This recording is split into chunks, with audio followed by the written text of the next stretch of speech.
So some of the learning activities that have worked well in my first year seminar are the ones where the students feel, and sort of obvious, but feel pretty engaged. And that's why, so that crowdfunding campaign has worked pretty well, because I don't think a lot of students have done fundraising before.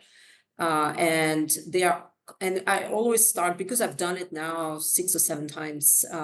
I have enough, so I start by showing them what the other campaigns have done in terms of like the video, the page, and how much money they've raised. And so I always say, okay, we could try to raise more, right? And it's a little bit of a challenge, which is always motivating, right, for a class. And we've raised some good amounts. I don't have them off the top of my head, but most semester we've raised more than $1,000. So this year, I forget, I could double check, but so and the students are always surprised by that we are going to be able to raise that much money.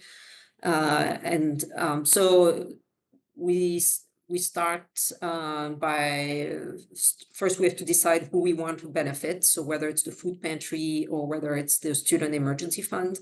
And I have people from both of these programs come and explain them to see, for the students, then they can decide. Then we have to build the page. So that includes making a video, finding pictures, writing a little blurb, deciding on the levels. And then we have to start raising money, which includes sending a lot of emails, asking people around us. Usually the campaign kind of starts in November. So there's the Thanksgiving vacation. So I really insist with students about the Thanksgiving break where they're going to see a lot of people. And I always say, obviously, there's no pressure, right? Some students may not be in the position to ask people, for various reasons, but, a lot of times they're able to ask for small donations. And then, of course, there's, so then we see how much we've raised. And then there's the whole phase of thanking our donors, which is always my favorite time of the semester because we have to write cards. I make personalized cards. I use the first year seminar budget to get personalized cards that have an image, like a illustration, but say first year seminar on poverty and philanthropy, but we still write something inside. And I love that activity because that's every semester, it doesn't fail. There's a lot of students who don't know how to write an address on an envelope, don't necessarily know inside a card where they should write, which way to go. They forget to put the zip code on the address. You realize that they don't write letters at all anymore. Like they totally don't do it. So it's a fun activity.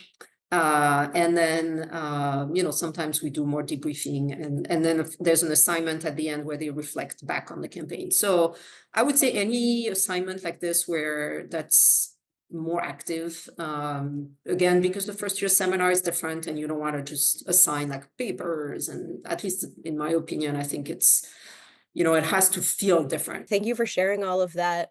What I'm thinking as I'm listening to you also is that, so in a very traditional college class would, have tests and have papers to demonstrate your knowledge of the content. What do you think is the benefit of doing a project like yours? You've mentioned some of them already, but, so here you have students doing things like, picking out images, writing notes, writing blurbs, putting together a website, um, making decisions about how a project is made, asking people for money. What do you see as the benefits of doing those parts of a project in the first year seminar? Right. So I think for first year seminar students to create, like in this case, a fundraising page and be more actively involved, I think it forces them to just first to work with others, because a lot of these activities are done in groups. So that also contributes to the community building part of the first year seminar. It also, I'm hoping, helps them see the value of what we learn in the classroom that, can apply outside of college. Because at a time when, having a college degree is something a lot of people are questioning, I think if we can show that you're learning skills in the classroom that you can use then in your professional careers, I think is pretty important, even though here it's a pretty small scale, but still, just make even just something as simple as we have a few students who get featured on the page, on the crowdfunding page. I think it's 3. So for each one, I need a picture and a short little blurb describing who they are as a student and why they are interested, like why they're enthusiastic about this campaign. Even just the picture, I'm always surprised. There's always the students who volunteer to be featured that will send a first picture that is not a picture I think is appropriate for something like this, right? It would be more a photo they would have shared, on their Instagram page. But I think it's valuable for them to say, look, in a more professional context, which here is a fundraising campaign that is going to be shared with a lot of people, on campus and beyond. You want a picture that, shows you either just, the classic headshot or something that looks professional. And they understand that, but I think it's a valuable lesson for them to start thinking, okay, well, it's when I'm interacting on social media is different as interacting in a college class or professional setting. And same thing with like writing little blurbs about themselves. Sometimes we have to edit multiple times because it's not necessarily the content that would be most relevant in this situation.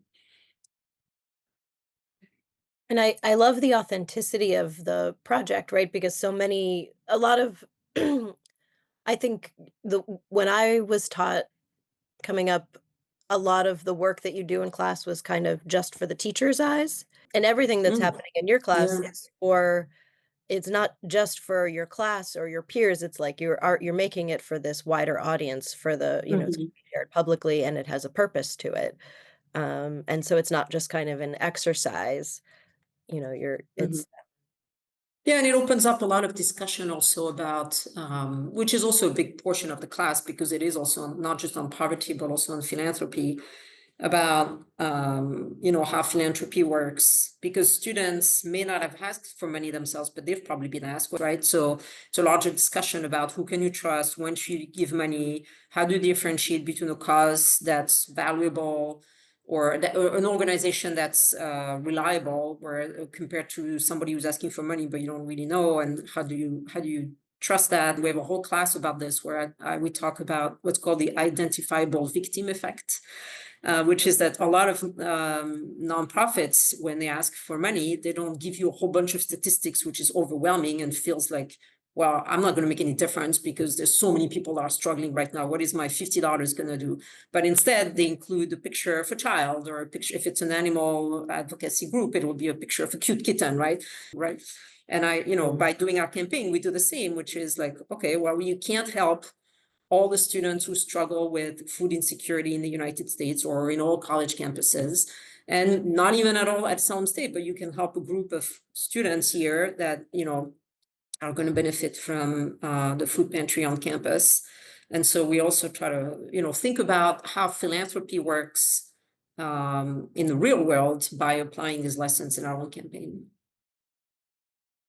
great. It's so hands-on.